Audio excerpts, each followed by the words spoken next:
Good morning. Welcome back to the Junior Small P channel. Going to do a brief morning update today.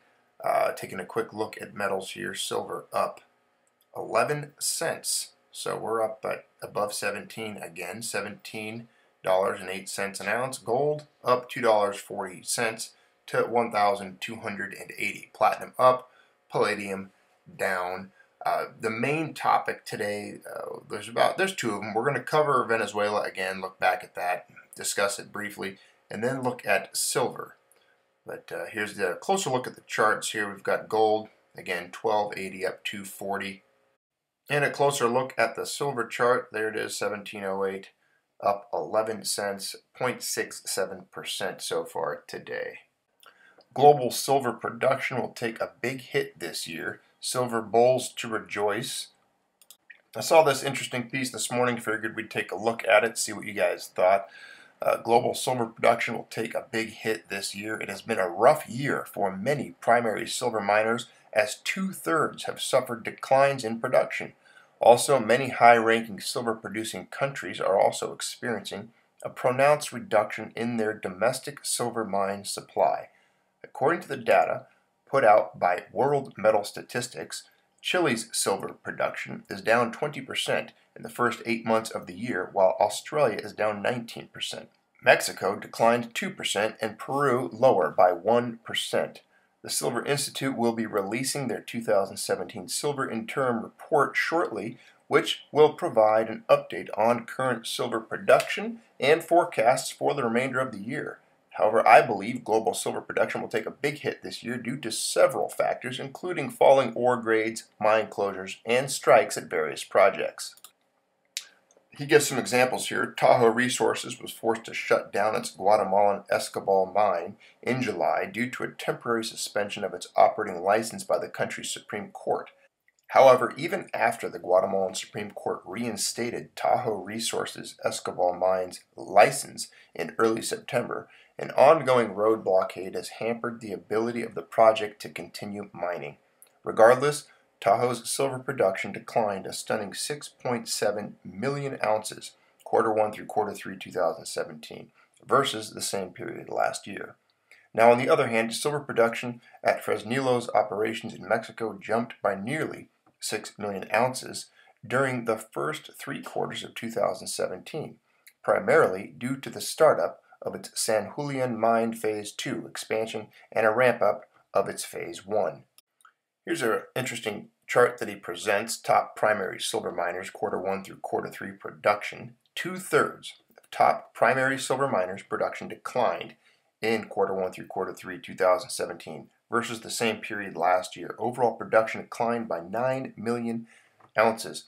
There you can see in blue the Q1 through Q3 2016 millions of ounces. So it's measured in millions of ounces, and the blue is how much they mined then. And then red is this year, Q1 through Q3 2017, again in millions of ounces. So the Fresnillo mine you can see is up there, and then you got that Pan American mine there. The next one is down a little bit. Tahoe down, Hecla down. Core looks up. First Majestic down. Silver Standard down by, oh, look at that, 3.2 million ounces. Fortuna looks up by just, pretty good there. They went from 5.3 to 6.1. And then Endeavor, 4.3, they dropped to 3.5. So there is a decline of 9 million ounces, he's saying, in this period of time comparatively to last year. And here we can read some further explanation of the chart, saying while the gain in silver production at Fresnilo's operations helped to offset the significant decline at Tahoe's Escobal mine, 2/3 of the top primary silver companies in the group experienced a reduction in mine supply this year. Hecla's silver production, which we just looked at, fell by 3.7 million ounces in the first 3 quarters this year due to an ongoing strike at its Lucky Friday mine in Idaho. Moreover, output at Silver Standard's Puna operations in Argentina fell by 3.2 million ounces due to a 36% decline in ore grade at its open pit Perquitas mine.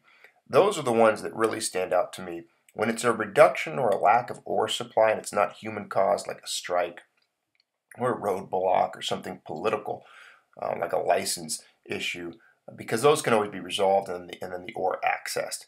But when you see things like a 36% decline in ore grade, basically a mine going dead, the supply no longer being available, or the easy supply no longer being as available, that's when you really got to get the thought that, okay, well, I could see a supply constraint leading to a price rise at that point. Silver Standard's Perquitas mine is one of the few open pit silver operations in the world. The overwhelming majority of primary silver mines in the world are underground operations. Overall, production at these top primary silver miners fell 9 million ounces in 2017 compared to the same period last year. Lastly, it looks like global silver production will take a big hit this year. We could see world silver mine supply fall by 40 to 50 million ounces in 2017 if the trend continues for the remainder of the year. One country that I did not report on about silver production was China. According to the World Metals Statistics, they show Chinese silver production down by a stunning 25% in the first 8 months of 2017. However, I don't believe the decline is that high.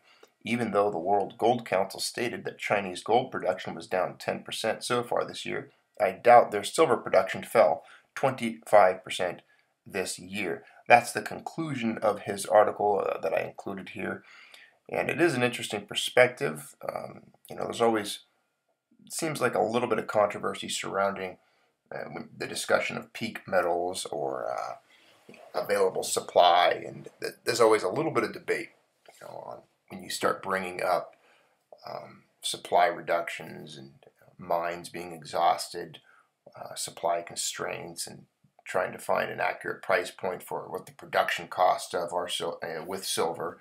And we'll have to see. We're going to have to see where this leads, what takes place, what kind of price moves happen going into 2018. We're getting close to the new year. We'll have to see where silver ends up in 2018. Could we see 18 and 18? $18 in 2018 or higher? It could be 20 in 2018. So $20 in 2018, 2018. Get it? I don't know. It's going to be interesting to see where it ends up. It's really going to depend upon, of course, those guys that like to manipulate and rig it in the pits at Wall Street. So we'll see what happens. Keep on stacking on. We've been on this topic several times over the last year. Venezuela's economy on the brink of default. Here's what that actually means. Venezuela defaults on its national debt. Covered this the other day. And some people disagree that they're saying it's not official yet. It's not official. Nobody is going to bail out Venezuela. We're going to look at that. They're not going to get any help. China has already refused to help them. China makes no offer of debt relief for Venezuela. There's the headline there. Although Russia did step in, if you remember, we discussed that earlier in the week. 2 days ago, the news recently broke that the nation of Venezuela officially defaulted on its debt. Writing at Forbes, Francis Coppola reports on the straw that broke the camel's back for what had been one of the richest nations in South America. Venezuela has defaulted on 2 of its U.S. dollar-denominated sovereign bond issues, downgrading Venezuela's sovereign rating to SD, selective default. The ratings agency, Standard & Poor's, said that Venezuela had failed to make $200 million in coupon payments for its global bonds due 2019 and 2024 within the 30 calendar day grace period. That's just the tip of the iceberg, as the country is very likely to continue failing to make scheduled payments on its debt when they come due, even with the deal it struck to restructure its debts with Russia and China yesterday. Coppola reflects on what its default means for Venezuela now. Venezuela's economy has been unraveling for years. Citizens wait in long lines to buy food and other necessities. Hospitals lack basic supplies and medicine. According to the International Monetary Fund, inflation will hit 650% this year, and a whopping 2,300% in 2018. Things are so bad that the average Venezuelan has lost nearly 20 pounds over the past year because of hunger. It sounds like America could use a little bit of inflation and weight loss. We could write a new diet book on how inflation leads to weight loss and the inflation diet. All joking aside, it's not funny when people are hungry. I hate to see this happening. But, inflation's like cancer, I think. There's no... it's not a healthy thing. There's no good amount of it. Yeah, but, these people try to argue, oh, you can have a little bit, 2-3% here and there. We need a stable economy. We need stable currency valuations. Governments are always tempted to use the inflation tax, and if you allow them to do a little bit, they always do more. We need to let the free market take care of this. We cannot expand money supplies like this. Look what this leads to, ladies and gentlemen. Look what gross government negligence and mismanagement of an economy leads to. The mass printing leads to. What socialism leads to. It leads to hunger, pain, suffering, and death. So we've read about the default, how they're in selective default, missing $200 million in loan repayments. Let's skip ahead here. Wednesday, Russia threw a lifeline to its ally. Moscow agreed to restructure $3 billion in debt, allowing it to be repaid over a decade with minimal repayments due in the first 6 years. Venezuelan officials said the agreement would also allow them to increase imports of crucial goods from Russia, including wheat.